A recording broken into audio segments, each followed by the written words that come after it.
بسم اللہ الرحمن الرحیم و بہ نستعین۔ ناظرین، جیسا کہ آپ کے علم میں ہے، اہل پاکستان ان دنوں ہفتہ شان رحمت للعالمین منا رہے ہیں۔ اسی سلسلے میں آج ہم آپ کی خدمت میں علامہ اقبال نے جو حضور اکرم صلی اللہ علیہ وآلہ وسلم کی شان میں نذرانہ عقیدت پیش کیا ہے بزبان شعر، اس پر آپ کے ساتھ گفتگو کریں گے۔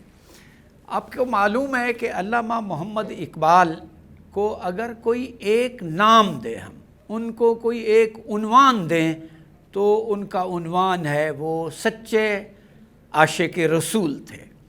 ان کے دل میں، ان کے روح میں حضور اکرم صلی اللہ علیہ وآلہ وسلم کے ساتھ والہانہ عشق راسخ تھا۔ ان کی مثنوی فارسی زبان میں انہوں نے 1915 میں اپنی شاعری کی کتاب مثنوی اسرار خودی شائع کی۔ اس کے ابتدائی چند صفحات میں حضور اکرم صلی اللہ علیہ وآلہ وسلم کی نعت میں علامہ نے غیر معمولی مؤثر اور نہایت فکر انگیز شعر کہے ہیں۔ آپ نے مختلف جگہوں پہ اسکولوں میں، مکتبوں میں اور بعض جگہ کالجوں میں بھی لکھا ہوا دیکھا ہوگا، ایک مصرع ہوتا ہے، بعض اوقات ایک شعر لکھا ہوتا ہے کہ در دل مسلم مقام مصطفیٰ است۔ مسلمان کے دل میں حضور اکرم صلی اللہ علیہ وآلہ وسلم کا عشق جاگزین ہے اور آبروئے ما ز نام مصطفیٰ است، اور ہم مسلمانوں کی عزت و احترام، آبرو حضور اکرم صلی اللہ علیہ وآلہ وسلم کے نام کے ساتھ نسبت رکھنے میں ہے۔ اقبال بجا سمجھتے ہیں کہ مسلمان ہے جو، اس کی عزت و احترام دنیا میں اور اخروی کامیابی اس کی کا دار و مدار محض اور محض اس پر ہے کہ وہ توحید پر کامل ایمان رکھے اور اس کے ساتھ ساتھ حضور اکرم صلی اللہ علیہ وآلہ وسلم کا عشق ہے جو، وہ اس کا سرمایہ حیات رہے۔ علامہ نے دو بہت خوبصورت نظمیں کہی ہیں، شہرۂ آفاق نظمیں ہیں۔ یہ ہر پڑھے لکھے انسان کو ان کا علم ہے۔ وہ معروف نظمیں شکوہ اور جواب شکوہ۔ علامہ نے از خود مسلمانوں کے ماضی کے کارناموں کو مد نظر رکھتے ہوئے خدائے بزرگ و برتر کے حضور ایک ہمبل جس کو کہہ سکتے ہیں شکوہ کیا اور بتایا کہ تیرے دین کو اس دنیا میں ترقی دینے میں، آگے بڑھانے میں، اس کو وسیع کرنے میں ہم مسلمانوں کا کردار ہے، جنہوں نے بحر ظلمات میں گھوڑے دوڑائے، قربانیاں دیں، تیرے خیبر میں درہ خیبر کو اکھوڑا، بدر میں لڑے اور جنگیں۔ تو لیکن یہ ہے کہ ان کا اقبال کا کہنا ہے کہ رحمتیں ہیں تیری اغیار کے کاشانوں پر، برق گرتی ہے تو بیچارے مسلمانوں پر۔ اصل میں علامہ اقبال شکوہ نظم میں اب مسلمانوں کی وہ جو عروج والی تاریخ ہے وہ بیان کر رہے ہیں۔ خود ہی انہوں نے پھر اللہ تعالیٰ کی طرف سے اس کا جواب بھی دیا، جسے جواب شکوہ کا عنوان دیا۔ نہایت مؤثر نظم ہے، وہ بھی طویل نظم ہے اردو میں، جس میں علامہ نے خدا تعالیٰ کی طرف سے جواب دیا کہ وہ جنہوں نے میرے دین کی خدمت کی، اس کو وسعت بخشی، اس کے لیے جانیں قربان کی اور حضور اکرم صلی اللہ علیہ وآلہ وسلم کے اسوہ حسنہ پر قائم رہے، اس پر عمل کیا، وہ آپ کی پرانی نسلیں تھیں، وہ قرون اولیٰ کے لوگ تھے، قرون وسطیٰ کے لوگ تھے۔ آج جو لوگ کام کر رہے ہیں، لوگ میرے دین سے جو وہ عشق و علاقہ مندی ہے جو آج دلوں میں نہیں ہے لوگوں کے، تو اس کو بیان کیا جواب شکوہ میں۔ لیکن دلچسپ یہ ہے کہ جواب شکوہ بیان کرتے کرتے جو دونوں نظموں کا ماحصل ہے، نتیجہ ہے، وہ علامہ اقبال کا شعر ہے جو زباں زدِ عوام و خاص ہے۔ وہ ہے کہ محمد سے وفا تو نے تو ہم تیرے ہیں، یہ جہاں چیز ہے کیا لوح و قلم تیرے ہیں۔ تو علامہ اقبال نے جو ایک سچے مسلمان کے لیے کڑا معیار قائم کیا ہے وہ یہی ہے کہ توحید کے بعد اگر اس کے دل میں عشق رسول کی سچائی موجزن ہے، وہ حضور اکرم صلی اللہ علیہ وآلہ وسلم کی ذات پاک سے والہانہ عشق کرتا ہے۔ والہانہ عشق بھی لفظوں کی حد تک کافی نہیں ہے، بلکہ وہ ان کے اسوہ حسنہ کو اپنے عمل کا حصہ بناتا ہے، اس کی زندگی حضور اکرم صلی اللہ علیہ وآلہ وسلم کی سیرت کو رول ماڈل سمجھ کر آگے بڑھتی ہے، تو وہ سچا مسلمان ہے۔ اگر ایسا نہیں ہے تو اس کا مطلب اور معنی یہ ہے کہ کوئی کمی اور کوئی کوتاہی رہ رہی ہے جس کو پورا کرنا چاہیے۔ علامہ محمد اقبال نے قرآن مجید کو بہت ہی خلوص سے پڑھا۔ انہوں نے اپنے خطوط میں ایک جگہ لکھا ہے کہ میں قرآن پڑھ رہا ہوتا تھا تو میرے والد صاحب وہاں سے گزرتے تھے۔ ایک دن انہوں نے مجھ سے پوچھا کہ تم قرآن کس نقطہ نظر سے پڑھ رہے ہو، تمہیں پتہ ہے کہ مقصد کیا ہے تیرا قرآن پڑھنے کا؟ تو کہتے ہیں میں نے پوچھا کہ مجھے معلوم نہیں، تو انہوں نے کہا تم قرآن کو اس طرح سے پڑھو جیسے یہ تم پر اترا ہے اور نازل ہوا ہے، اور تیرا خدا جب تو قرآن پڑھتا ہے وہ تمہیں دیکھنے والا ہے، دیکھ رہا ہے۔ تو علامہ نے پھر اس بات کو، اپنے والد صاحب کی بات کو پلے باندھ لیا اور ساری زندگی اس پر عمل کیا، اور جو قرآن مجید میں مطالب درج ہیں ان کو خلوص سے پڑھا، ان کی تفاسیر پڑھی، اس کے بعد حدیث مبارکہ خوب پڑھی، خلوص دل سے اور سچائی سے اس کو اپنایا۔ ان خزانوں نے، ان سورسز نے علامہ کے دل میں حمد و نعت اور خدا اور رسول کے ساتھ والہانہ محبت کو اس حد تک اجاگر کیا کہ وہ ان کا جزو ایمان کے ساتھ ساتھ زندگی کا عمل اور اسوہ حسنہ کا حصہ بن گئے۔ علامہ اقبال نے ایک خط میں لکھا ہے کہ مجھے ڈاکٹر نے، چونکہ ان کو بینائی کا مسئلہ اور آنکھوں کی بیماری ہو گئی تھی، تو ڈاکٹر نے انہیں منع کر دیا تھا کہ اب کوئی چیز پڑھا نہ کریں، تو انہوں نے شاید حکیم محمد حسین عرشی کو لکھا کہ میں نے اب مطالعہ کتب ترک کر دیا ہے، اب کبھی کبھی کوئی چیز پڑھتا ہوں تو وہ قرآن مجید ہے یا مثنوی مولانا روم ہے۔ مثنوی مولانا روم بھی دراصل قرآن مجید کی ایک سادہ فارسی زبان میں منظوم تشریح ہے، کیونکہ خود علامہ اقبال نے بھی اور مولانا عبد الرحمن جامی نے بھی کہا ہے کہ مثنوی معنوی فارسی زبان میں قرآن مجید ہے، کیونکہ انہی مطالب کو ایک سادہ اور عام فہم زبان میں لیمین کے لیے مولانا جلال الدین رومی نے بیان کر دیا۔ یہ دنیا اس کو اسٹیبلش کر چکی ہے کہ جو قومیں، جو انڈیویجولز ہائی مارل گراؤنڈ پر زندگی گزارتے ہیں وہی کامیاب رہتے ہیں، وہ اس دنیا میں ہو یا اگلی دنیا میں۔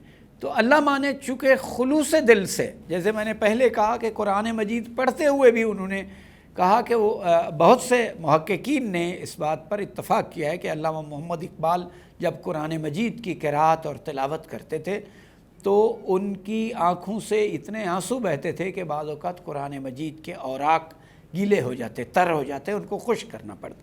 اچھا، اس تاثیر سے آدمی پڑھے تو اس کا دل پر، روح پر اثر بھی ہوتا ہے، اور وہ اثر عمل میں لازمی طور پر سامنے بھی آتا ہے۔ علامہ اقبال نے اپنی زندگی میں اسی بات کو آگے بڑھایا ہے۔ علامہ اقبال کو محققین نے شاعروں کا قرآن یا قرآن کا شاعر کہا ہے، اور یہ بات بالکل سچ ہے، کیونکہ علامہ نے اپنے آئیڈیاز کا، اپنی تعلیمات کا مرکز و محور وہی پیغام جو اللہ اور اس کے رسول کی طرف سے موصول ہوا اسی کو بنایا اور اسی پر قائم رہے، اور اس کی تبلیغ اور ترویج میں بھی بھرپور حصہ لیا۔ تو ناظرین، یہاں پر ہم ایک وقفہ لیتے ہیں، وقفے کے بعد ہم بات کو آگے بڑھاتے ہوئے جو علامہ محمد اقبال نے حضور اکرم صلی اللہ علیہ وسلم کے پیغام کو اتحاد امت اور علم و دانش کے ساتھ محبت کے لیے مشعل راہ بنانے کا کہا ہے، اس پر بات کریں گے۔ آپ کا بہت شکریہ، ملتے ہیں وقفے کے بعد۔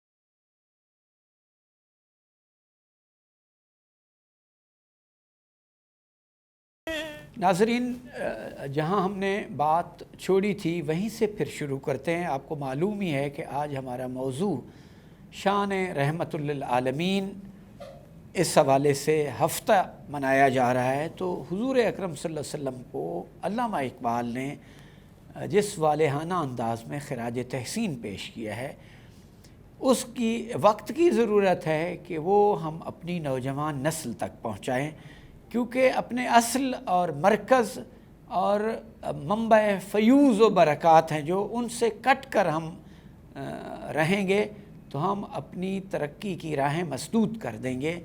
ہم ایک اعلیٰ سوسائٹی کی تشکیل جو مقصد ہے کائنات کی تخلیق کا، اس سے دور ہو جائیں گے اور ہم انسانیت کا اور ہیومینٹی کا نقصان کر بیٹھیں گے۔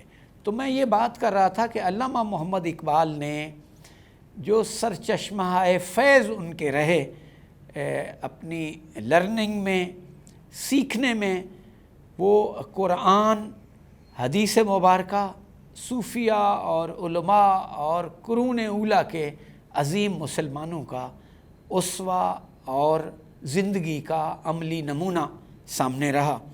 تو میں نے آپ سے پچھلے حصے میں پروگرام کے میں عرض کیا کہ علامہ اقبال کو داناؤں نے قرآن کا شاعر یا شاعروں کا قرآن کہا ہے۔ یہ بات 100% بجا ہے۔ علامہ نے جو اخذ کیا وہ قرآن اور حدیث مبارکہ سے۔ علامہ اقبال نے خود اپنے بارے میں کہا ہے کہ گر دلم آئینہ بی جوہر است، اگر میرا دل، یہ خدا تعالیٰ سے مخاطب ہے، اگر حضور اکرم صلی اللہ علیہ وآلہ وسلم سے مخاطب ہیں، فرماتے ہیں کہ اگر میرا دل ایک زنگ آلود آئینہ ہے، ور بحرفم غیر قرآن مضمر است، اگر میری باتوں میں، میرے کہے میں، یعنی میری شاعری میں، میری تحریروں میں سوائے قرآن مجید کے کوئی اور چیز چھپی ہے، کوئی اور چیز پنہاں ہے، تو پردے ناموس فکرم چاپ کن، میری سوچ کا، میری سوچ کی عزت کا، میری سوچ کے احترام کا پردہ تو چاک کر دے، اور ان خیابان را ز خارم پاک کن، یہ دنیا ایک جنت اور بہشت کے باغ جیسی ہے، اگر میرے دل میں قرآن کے سوا کچھ ہے تو میں اس باغ میں ایک کانٹے کی مانند ہوں، تو اس کانٹے کو اس خوبصورت باغ سے نکال دے، یعنی مجھے اس دنیا سے دور کر دے۔ خوش گردان باد در انگور من، میری زندگی کی انگور میں سے معنوی شراب ہے، جو معنویت ہے، اس کو خشک کر دے، اس کو نکال دے۔ یہ بد دعائیں دے رہا ہے علامہ اقبال خود کو۔ شرط یہ ہے کہ اگر میں قرآن مجید کی باتیں آگے بڑھا رہا ہوں، بیان کر رہا ہوں، میرے عمل میں، میری سیرت میں وہ ہے، تو مجھے کامیاب فرما۔ اگر میں اس سے ہٹ گیا ہوں، قرآن کے سوا میری باتوں میں کوئی چیز ہے، تو پھر یہ سختیاں میرا حق بنتی ہے تیری طرف سے کہ خشک گردان باد در انگور من، میری زندگی کی شراب سے، وہ زندگی کی جو انگور ہیں ان سے معنویت کی شراب نکال دے، یعنی میرے افکار کو تم بانجھ کر دے۔ زہر بعد ہے زہر ریز اندر میے کافور من، تو میری سفید شراب کے اندر تو زہر ڈال دے۔ البتہ یہ شراب معرفت مراد ہے، یعنی اس کو تو زہر آلود کر دے۔ وہی ہے کہ اگر میں سوائے قرآن کے کوئی اور بات کر رہا ہوں، اور آخر پر کہا ہے کہ روز محشر خوار و رسوا کن کرا، اے حضور اکرم صلی اللہ علیہ وسلم، اگر میں اس الہامی پیغام کو بیان کرنے سے قاصر رہا ہوں تو میری سب سے بڑی سزا یہ ہے کہ قیامت کے دن تو مجھے رسوا اور خوار کر دے۔ بی نصیب از بوسہ پاک ان مرا، اور سب سے بڑی سزا میرے لیے یہ ہے اے حضور اکرم صلی اللہ علیہ وسلم، اے پیغمبر آخر الزمان، آپ مجھے اپنے پاؤں کے بوسے کی سعادت سے محروم کر دیں۔ آپ دیکھ لیں کہ علامہ محمد اقبال جو خود کو قرآن کا شاعر کہتے ہیں، ان کی شاعری میں بھی یہ منعکس ہے بات، تو وہ کہتے ہیں کہ میں نے سوائے قرآن مجید کے کوئی اور بات کی ہی نہیں، اور اگر کی ہے تو پھر میری سزا، سب سے بڑی سزا یہ کہ مجھے روز محشر حضور اکرم صلی اللہ علیہ وآلہ وسلم کے بوسہ پاک کی سعادت نصیب نہ ہو۔ علامہ کے نزدیک یہ سب سے بڑی سزا ہے۔ سو جزا اس سزا سے بالکل الٹ ہوتی ہے۔ علامہ اقبال کے نزدیک سب سے بڑی جزا یہ ہے کہ جس کی شان کا ہم یہ ہفتہ منا رہے ہیں، علامہ کے نزدیک اخروی سعادت یہ ہے کہ قیامت والے دن اس ذات عالی مرتبت کے قدموں کا بوسہ مجھے نصیب ہو جائے، اسی کو وہ سب سے بڑی سعادت سمجھتے ہیں۔ علامہ اقبال نے ایک اور جگہ خدائے بزرگ و برتر کو مخاطب کر کے عرض کی ہے، حضور اکرم صلی اللہ علیہ وسلم کا عشق مبارک بھی اس قطعے میں جو میں آپ کی خدمت میں پیش کر رہا ہوں بھرپور انداز میں ریفلیکٹڈ اور منعکس ہے۔ فرماتے ہیں خدا سے مخاطب ہو کر کے، تو غنی از ہر دو عالم من فقیر، تو دونوں جہانوں سے بے نیاز ہے اور میں ایک مانگنے والا ہوں۔ روز محشر عذر ہے من پذیر، کہ قیامت والے دن آپ میرے گناہوں کی جو میں معافی مانگوں اس کو قبول فرما لیں، اور گر تو می بینی حساب ہم ناگزیر، پھر بھی اگر میرے معافی مانگنے کے باوجود بھی اے خدائے بزرگ و برتر، اگر آپ سمجھتے ہیں کہ مجھ سے حساب لینا ناگزیر ہے، ضروری ہے، لازم ہے، دوسرا آپشن کوئی نہیں ہے، تو پھر ایک مہربانی کرنا، از نگاہ مصطفیٰ پنہان بگیر، تو حضور اکرم صلی اللہ علیہ وآلہ وسلم سے چھپا کر میرا حساب لے لینا۔ میں اے خدا آپ سے اور روز محشر میں موجود ہر بندے کے سامنے تو شرمندہ ہونے کو شاید بھگتا جاؤں گا، جھیل جاؤں گا، مگر حضور اکرم صلی اللہ علیہ وآلہ وسلم جیسی مقدس ہستی کے سامنے میری گناہوں کا پردہ چاک ہو، یہ میرے لیے ناقابل برداشت ہے، بس یہ کرم کر لینا۔ یعنی وہ سمجھتے تھے کہ حضور اکرم صلی اللہ علیہ وآلہ وسلم کے سامنے سرخرو رہنا سب سے بڑی کامیابی، اور ان کے سامنے پچھتاوے اور ندامت کا شکار ہونا سب سے بڑی ناکامی ہے۔ اچھا، علامہ نے جگہ جگہ جہاں انہیں موقع ملا ہے عشق رسول کو اپنے خوبصورت آئیڈیاز میں بیان کیا اور ان کو بہترین لفظوں کا پیرہن دیا۔ مثلاً وہ کہتے ہیں حضور اکرم صلی اللہ علیہ وسلم کی ذات اپنی جگہ پہ، ان سے عشق تو والہانہ انداز میں ہے ہی، مجھے تو اس گلی کوچوں اور اس شہر کے ساتھ بھی ایک عقیدت کا تعلق ہے۔ کہتے ہیں خاک یثرب از دو عالم خوش ترست، مدینہ منورہ کی تو مٹی دونوں جہانوں سے زیادہ اچھی ہے، خوش ترست زیادہ اچھی ہے۔ کیوں؟ ای خنک شہری کہ انجا دل برست، وہ کتنا اچھا شہر ہے کہ جس شہر میں میرے محبوب مکرم نے، حضور اکرم صلی اللہ علیہ وآلہ وسلم نے اپنی حیات بابرکات گزاری ہے۔ یعنی نہ صرف یہ کہ حضور اکرم صلی اللہ علیہ وآلہ وسلم کی ذات کے ساتھ علامہ اقبال کا عشق ہے، بلکہ اس ذات مبارک سے جس چیز کی جتنا نسبت ہوتی گئی، علامہ اقبال کا عشق اس ہر ذات کے ساتھ عملی شکل اختیار کرتا رہا۔ وہ اس کے ساتھ بھی اس والہانہ محبت کو اپنے لیے سرمایہ حیات اور عزت و آبرو کا مرکز بناتے رہے۔ یہ اصل میں یہ ہے کہ اسے سادہ زبان میں کہتے ہیں کہ حضور اکرم صلی اللہ علیہ وسلم کی ذات کے ساتھ علامہ اقبال سراپا عشق میں ڈوبے ہوئے تھے، وہ اس کے سوا کچھ سوچ بھی نہیں سکتے تھے۔ ان کے لیے مشعل راہ صرف اور صرف حضور اکرم صلی اللہ علیہ وآلہ وسلم کی سیرت طیبہ اور اسوہ حسنہ تھا۔ وہ اس پر عمل کر کے اپنی سرخروئی کو یقینی دیکھتے تھے، آخری وقت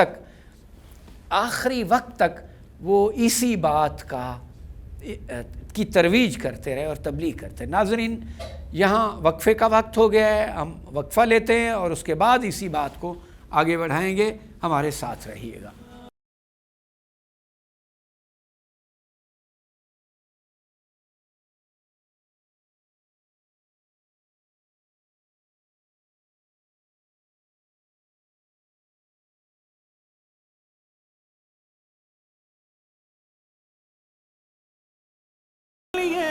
ہمارے ساتھ رہنے کا بہت شکریہ. اب ہم پروگرام کے آخری حصے میں آپ سے مخاطب ہیں. اب تک جو باتیں کی ہیں وہ یہ تھی کہ کلام اقبال میں حضور اکرم صلی اللہ علیہ وسلم کا عشق کے صالحانہ انداز میں بیان ہوا ہے. اس پر ہم نے آپ کے خدمت میں اپنی معروضات پیش کی. اب آتے ہیں اس طرف کہ علامہ اقبال نے عمل پر کتنا تاکید کی ہے. علامہ اقبال کی تعلیمات میں حضور اکرم صلی اللہ علیہ وسلم کے فرمودات کی روشنی میں، اسوہ حسنہ کی روشنی میں، سیرت طیبہ کی روشنی میں جو باتیں ہم پر عیاں ہوتی ہیں وہ یہ ہے کہ انہوں نے سب سے پہلے اتحاد امت کا درس دیا. علامہ اقبال کی جاوید نامہ میں آخری نظم ہے خطاب بے جاوید یا سخنی با نژاد نو. اس میں علامہ اقبال نے اپنے بیٹے justice Javed Iqbal, doctor justice Javed Iqbal مرحوم کو مخاطب کرتے ہوئے ان کے ذریعے سے نوجوان مسلمان نسل کو جو پیغام دیا ہے وہ بہت ہی خوبصورت پیغام ہے. خطاب بے جاوید میں، یعنی جاوید کے ساتھ مکالمہ اور جاوید کے ساتھ بات میں، انہوں نے کہا ہے کہ ظاہریت کے ساتھ روحانیت بھی بہت ہی ضروری ہے، اور اس کے ساتھ ان کو تلقین کی ہے کہ تفرقہ بازی سے بچنا چاہیے، تعصب سے دور رہنا چاہیے. فرماتے ہیں مرد مومن از خدا گیرت طریق، جو مسلمان مومن ہے وہ اللہ سے رہنمائی حاصل کرتا ہے.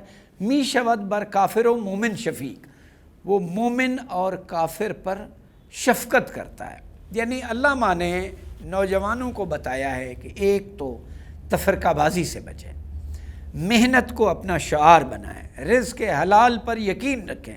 علامہ اقبال نے اپنی جو قرآن، حدیث اور عرفا کے بعد جس ذات سے سب سے زیادہ کسب فیض کیا ہے وہ مولانا جلال الدین رومی ہے. وہ دنیا بھر میں مثنوی مولانا روم لکھنے والے شاعر مولانا جلال الدین رومی کے سب سے قریب ترین مقلد ہیں. یعنی ان کی تعلیمات کو جس نے سب سے زیادہ اپنے پلے باندھا، اس پر عمل کیا، اس کو آگے بڑھایا، مولانا رومی کی تعلیمات کو، وہ علامہ محمد اقبال ہیں.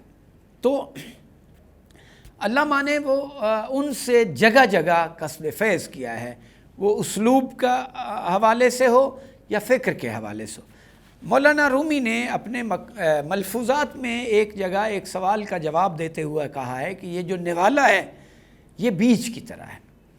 جو حلال نوالا کھاتا ہے اس کا مطلب یہ ہے وہ جیسے کھیت میں، جیسے زمین میں حلال بیج ڈالتے ہیں تو اس کی فصل بھی برکت والی پیدا ہوتی ہے، اس کی فصل بھی فیض رساں ہوتی ہے، وہ انسان میں نیکی اور اچھائی پیدا کرتی ہے جو اس کھیت کی فصل کو اپنی خوراک کا حصہ بناتا ہے. تو اقبال نے بھی جاوید نامہ میں نوجوانوں کو یہ بتایا ہے کہ رزق حلال کی تلاش کرنی چاہیے، اسی پر تکیہ کرنا چاہیے. پھر ایک بات یہ ہے کہ غیرت اور خودداری سے علامہ نے کہا ہے کہ زندگی گزارنا چاہیے. علامہ نے اقبال ایک کمال مثال اپنی شاعری میں دی ہے جو اتنی آسانی سے مؤثر انداز میں سمجھ آتی ہے کہ انسان حیران رہ جاتا ہے. اقبال نے کہا ہے کہ انسان کو غیرت مند ہونا چاہیے، اپنی چھوٹی موٹی غرضوں، غایتوں اور ضرورتوں کے لیے کسی کے آگے ہاتھ نہیں پھیلانا چاہیے، اپنا کام خود کرنا چاہیے، سر اٹھا کر جینا چاہیے، کسی کا محتاج نہیں ہونا چاہیے. علامہ اقبال نے ایک مثال دی ہے کہ جس میں انہوں نے بتایا ہے کہ ایک شعر ہے کہ آدم از بی بصری بندگی آدم کرد، انسان نے نادانی کی وجہ سے لا علمی کی وجہ سے، سادگی کی وجہ سے انسان کی غلامی کی۔ گوہری داشت ولی نظر قباد و جم کرد، اس کے پاس ایک خودی اور خودداری کی نعمت کا جوہر تھا جو اس نے بادشاہوں پر، حاکموں پر نچاور کر دیا۔ یعنی از خوی غلامی ز سگان پستر است، یعنی وہ اپنی غلامانہ خصلتوں کی وجہ سے، عادتوں کی وجہ سے، مزاج کی وجہ سے کتوں سے بھی پست ہے، کیونکہ یہ دعویٰ کیا ہے، دلیل دیا ہے اور اس کا جواب دیا ہے۔ اس دعوے کی دلیل یہ دی ہے کہ من نہ دیدم کہ سگی پیچھے سگی سر خم کرد، کہ میں نے کبھی نہیں دیکھا کہ کوئی کتا کسی کتے کے آگے جھک رہا ہو۔ تو انسان کو جب وہ کسی انسان کے سامنے جھکتا دیکھتے ہیں تو ان کا دل دکھتا ہے، ان کو آزار پہنچتا ہے۔ وہ اس کی تلقین کرتے ہیں کہ مسلمان کی تو سب سے بڑی نشانی یہ ہے کہ وہ توحید پر ایمان رکھے، حدیث مبارکہ اور اسوہ حسنہ پیغمبر کو پلے باندھے، اس پر عمل کرے۔ اس کے بعد یہ ہے کہ غیرت اور عزت کی زندگی گزارے تاکہ وہ دنیا میں سرخرو ہو۔ انسان کبھی بھی مادی ضرورتیں حاصل کرتے کرتے کامیابی تک نہیں پہنچتا، اس کا سلسلہ نہ ختم ہونے والا ہے اقبال کے نزدیک۔ سو غیرت مندی اس کے لیے اہم ہے، یہی کامیابی کی علامت ہے۔ بہادر آدمی غیرت مند ہوتا ہے۔ علامہ اقبال بزدلی کو بھی پسند نہیں کرتے، وہ غیرت کے ساتھ ساتھ بہادری کو پسند کرتے ہیں، اور یہ وہ ہے جو حضور اکرم صلی اللہ علیہ وسلم کے اسوہ حسنہ سے انہوں نے لیے۔ آپ دیکھ لیں کفار کے کتنے بڑے لشکر ہوتے تھے، ابتدا میں تو مسلمان کتنی مختصر تعداد میں تھے، لیکن انہوں نے حق کی خاطر باطل سے ڈرنے سے انکار کر دیا۔ وہ حق کے علم بردار رہے اور باطل کے سامنے سینہ سپر رہے اور حق کا پرچم ہمیشہ بلند کیا۔ یہی وہ اسوہ حسنہ ہے حضور اکرم صلی اللہ علیہ وسلم کا، اقبال جس کی تلقین کرتے۔ وہ کہتے ہیں کہ علم و دانش جہاں سے بھی ملے اس کو اپنانا چاہیے، اور چین تک ایون وہ کہتے ہیں علم و دانش حاصل کرنے کے لیے کوشش کرنی چاہیے۔ اور یہ جو اس نے کہا ہے ہمالہ کے چشمے ابلنے لگے، گراں خواب چینی سے بلنے لگے، یعنی وہ علم کی طرف زیادہ توجہ دینے لگے۔ علم جہاں سے ملے، خواہ وہ مغرب ہو خواہ وہ مشرق ہو، وہاں سے لینا چاہیے۔ اور دوسرا یہ ہے کہ بے وجہ کسی سے مرعوب نہیں ہونا چاہیے۔ آپ حق پر ہیں تو بغیر کسی مرعوبیت کے آگے بڑھیں اور اس پر قائم رہیں۔ ان کے نزدیک فتح اور کامیابی ہمیشہ حق اور سچ کی ہے۔ جس نے پھر اس کا اتحاد امت پر انہوں نے بہت تاکید کی۔ انہوں نے کہا یہ جو اتحاد امت ہے یہ آج وقت کی ضرورت ہے۔ مسلمانوں نے کامیابیاں اس وقت حاصل کی جب باہم متحد رہے، جب عرفہ و اعلیٰ نصف العین کو انہوں نے سامنے رکھا۔ اس کو ترک کر دیں گے تو کہیں بھی نہیں پہنچ سکیں گے۔ قرون اولیٰ کے مسلمانوں کی زندگیوں کو مشعل راہ بناتے ہوئے علامہ اقبال کہتے ہیں تفرقہ بازی سے بچنا چاہیے۔ پھر یہ ہے کہ اس سب کے حصول کے لیے جو سب سے اہم کام ہے وہ یہی ہے کہ عشق رسول اکرم صلی اللہ علیہ وآلہ وسلم پر انحصار کرتے ہوئے اس میں اپنی تمام معنویت کو داخل کرتے ہوئے، شامل کرتے ہوئے مسلمانوں کو آگے بڑھنا چاہیے۔ اس کے ساتھ ساتھ علامہ کہتے ہیں احترام آدمیت بھی ایک اہم جزو ہے نوجوان نسل کے لیے، اور وہ کہتے ہیں آدمیت احترام آدمی باخبر شو از مقام آدمی۔ ادب بھی ان کے نزدیک ادب پہلا کرینہ ہے محبت کے کرینوں کا، جو حضور اکرم صلی اللہ علیہ وآلہ وسلم کے اسوہ حسنہ سے اقبال نے اندوختہ جمع کیا، اس کو آگے بڑھاتے ہوئے انہوں نے مسلمانوں کو یہ تاکید کی کہ متحد رہیں، حلال خوری کی طرف توجہ دیں، رسول اکرم صلی اللہ علیہ وسلم کے اسوہ حسنہ کو اپنے لیے نمونہ اور ماڈل اور مشعل راہ بنائیں، اور کسی کے آگے دست سوال دراز نہ کریں۔ آپ حق پر ہیں تو اس پر یقین رکھیں اور آگے بڑھیں۔ ناظرین، انہی مختصر معروضات کے ساتھ آج ہمارا پروگرام اس درخواست کے ساتھ ختم ہوتا ہے کہ ہمیں حضور اکرم صلی اللہ علیہ وسلم کے شان میں ہفتہ مناتے ہوئے عہد کرنا چاہیے کہ کہ ہم ان کے اسوہ حسنہ کو اپنی زندگی کے لیے مشعل راہ بنائیں گے۔ آپ کو اللہ تعالیٰ کامیاب و کامران فرمائے اپنی زندگیوں میں۔ آپ کا بہت شکریہ۔